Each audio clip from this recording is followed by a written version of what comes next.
The police officer approaches my vehicle again. Get out of the car now. I have no choice but to exit my vehicle at this point. So I get out of the vehicle. He tells me to walk around to the back of the trunk and put my hands on the hood. Full intimidation tactics at this point. Could have lost my life. So we've all been pulled over and received a traffic ticket for something, and it sucks. Well, I'm gonna share with you how I've talked my way out of 15 plus traffic violations and haven't received a speeding ticket in years. Coming right up.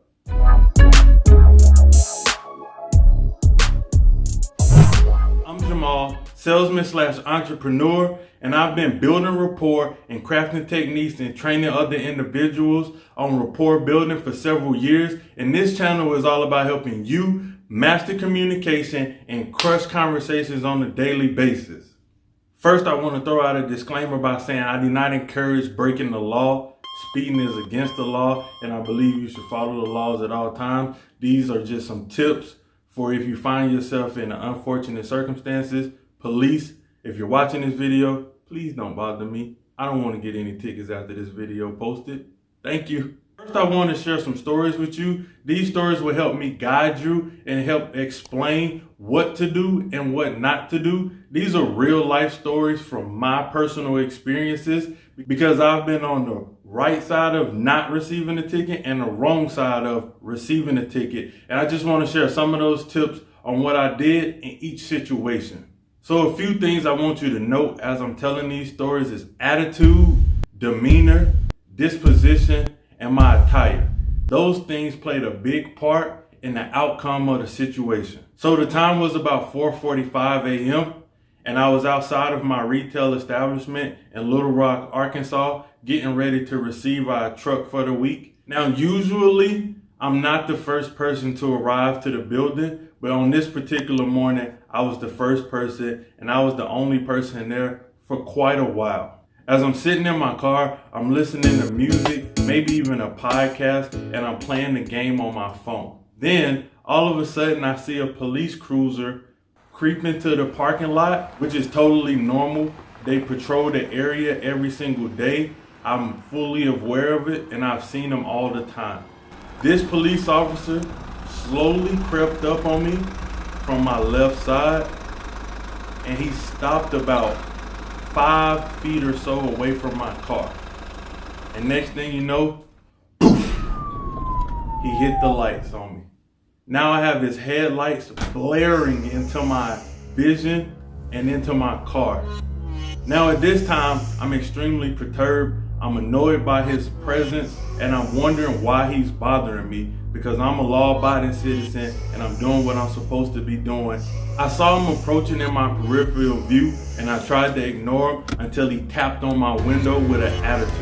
Is there any reason why you're parked outside of this closed establishment? And I said with an attitude, yeah, it is a reason. Why are you outside of this closed establishment, sir? Because I work here, bruh. And I have keys to the building. I'm a manager. License and registration now. I hand over my license and registration. He walks to his car and he starts to run my license and registration. And if you know anything about police, when they're doing license and registration, they take as long as they possibly can. And quite often they call backup as well. And they tend to not get out of the vehicle again until backup has arrived. So in this time, I'm sitting in my car and I'm frantic. This is around 2016. There have been a lot of killing of unarmed men in America, and I didn't want to be another victim for doing what I was supposed to be doing. Now I'm sitting there and I'm hoping somebody from my job arrives. I'm hoping for Mr. Mack or Alex, our receiving manager, and neither one of them are coming as 5 o'clock is closely approaching, and which is the time that everybody typically arrives. But on this particular morning, everybody was late. Go figure. So as he's running my license plate and my registration, another cop pulls up, and this cop comes from directly behind me, and he does the same exact thing. He hits the lights, and now his head beams are in my car. Full intimidation tactics at this point. So I'm still sitting in my car, and I'm getting extremely frustrated because I haven't done anything wrong, and I'm in the right. I'm a manager and I have keys to this building. So at this point, he walks over to his partner who's parked behind me, directly behind me. And then he talks to his partner for a while and he comes back. Sir, why are these license plates registered to a truck? I was driving the Ford Taurus at the time and I looked at him and said, I don't know, bruh. Like, why would I know that? I later found out that he ran my license plate under an Arkansas tag, but my license was actually an Alabama tag. So as this is going on, I'm starting to panic a little bit, and because nobody's arriving, which I know if the cavalry arrive, then I'm safe and sound and I can walk out of this situation. The police officer approaches my vehicle again. Get out of the car now. I have no choice but to exit my vehicle at this point. So I get out of the vehicle, he tells me to walk around to the back of the trunk and put my hands on the hood. I have on a hoodie, it's cold, November in Little Rock, Arkansas, and I have my hoodie on. And now I have my hands placed on the top of the car, similar to this. And while I have my hands on the car, he's searching me. Up and down, he's checking my pocket. He asks me, do I have any weapons on me? And I tell him I have a box cutter because I'm here to open up the building and do our receiving shipment for the week. Now he's starting to get aggressive as he's searching for my box cutter. As he's searching me, a car pulls into the parking lot and it's Alex, our receiving manager. Alex rolls down his window, cracks a few jokes.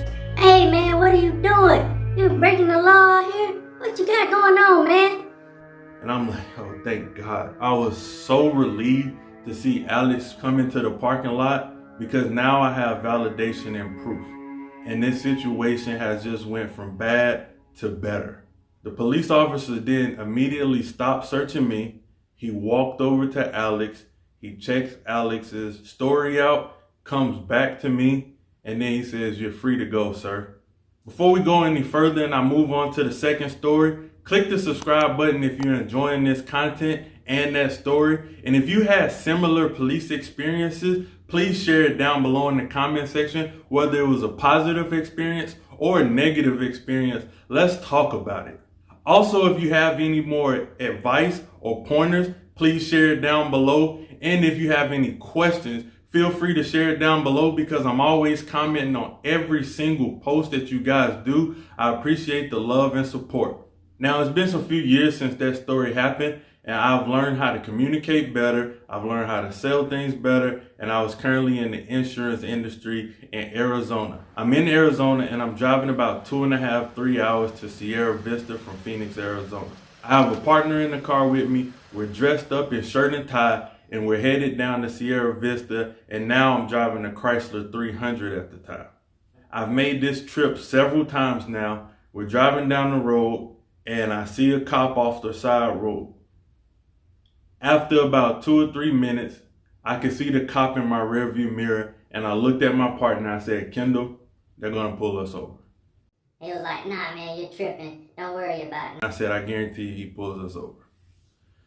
Sure enough, cop speeds up, catches up to us, and pull me over. As we're pulling over, I look at Kendall and say, bro, this is the worst time to get pulled over. I lost my wallet yesterday and I wasn't able to find it. I thought maybe it was at the office, but it wasn't there either this morning when we met. I don't have my license on me, bro. This not gonna go very well. Man, you waiting until now to tell me you don't have your license on you? I said, didn't think it was gonna matter, bro, to be honest with you, but I knew I was going to get pulled over when I didn't have my license on me.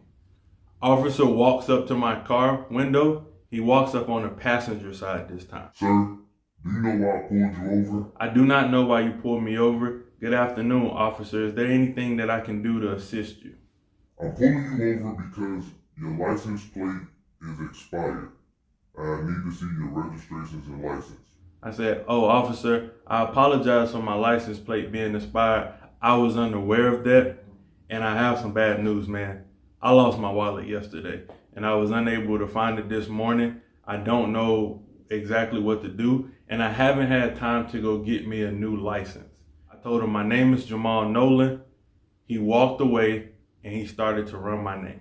Now, as he's running my name, I'm looking for my insurance tag. Don't have that in the car for whatever reason. So I don't have my insurance, my license plate is expired, and I also have no license on me, period. And there was one other miscellaneous charge that was attached to that. So it was 4 traffic violations that he essentially pulled me over for. Politely asked me to step out of my vehicle and come back to his patrol car. We get back to his patrol car. He said, stand by this wheel, sir. And I stand by the wheel. The first thing that I immediately started to think about was all of my rapport building skills that I had developed. So what I said to him was, man, those are some nice shades you have on. Are those Oakley shades? And he was like, yeah, these are Oakley shades. And I said, where'd you get those from? I've been needing some really nice sunglasses. Where'd you get those from? And he said, oh man, I got them from Academy Sports, blah, blah, blah. We started to have a conversation that had nothing to do with this current situation that was going on. I was calm, cool, and relaxed, fully aware that I was going to get a ticket of some sort, possibly get arrested, but I was calm in my demeanor, and as well as being extremely polite to him and just conversational. He ran my name and he said, hey, everything looks good on here. There are 4 traffic violations that you've broken, and I could give you a ticket for all of those, but I'm not going to do that. I'm just going to let you go. You have a good day, sir. Before I left, I asked him, hey, should I continue to go on to my work because I'm about 2.5, 3 hours away, or should I turn back and go to Phoenix now? He said, I'm not going to tell you what to do. All I'm going to say is, if you get pulled over again, the next officer may not be as nice as I am. And I said, yes, sir, officer, I understand. Then what I decided to do was proceed on and work. So I worked my full day in Sierra Vista, about a 7.5-hour shift. On my way back, I get pulled over again by another officer, same 4 traffic violations, and I got out of that as well. 8 violations in one day, and I walked away scot-free, and here's how I did it. First thing, note the contrast. In the first story, I was extremely angry and extremely confrontational with the police officer. Doesn't help him want to do me any favors. And I had all of the correct things that I needed. I wasn't doing anything wrong. Whereas in the second story, I was in the total wrong, but just by being nice and courteous and being respectful of the officer, I was able to walk away without a ticket. The first story, I could have lost my life. The second story, I should have been in trouble, and I got out of it. What I did was be nice, be calm, be courteous, and under no circumstances was I frustrated with the officer, or did my demeanor reflect that I was doing anything sketchy or that I was somebody to be suspicious of. Also, it may have helped that I was in business attire, as well as the first time I was in street clothes. Now, I'm not saying that your attire is the full reason why you can get out of a traffic ticket, but I can say this: if you're a lot nicer to the police officer, you speak courteous, and you go out of your way to have a non-traffic violation conversation with them, you'll be in much better hands by getting off on that speeding ticket. Now, obviously, none of this stuff is guaranteed to get you out of speeding tickets, but what I'm saying is, I've done this several times and I've walked away clean without a ticket because I've been nice to people.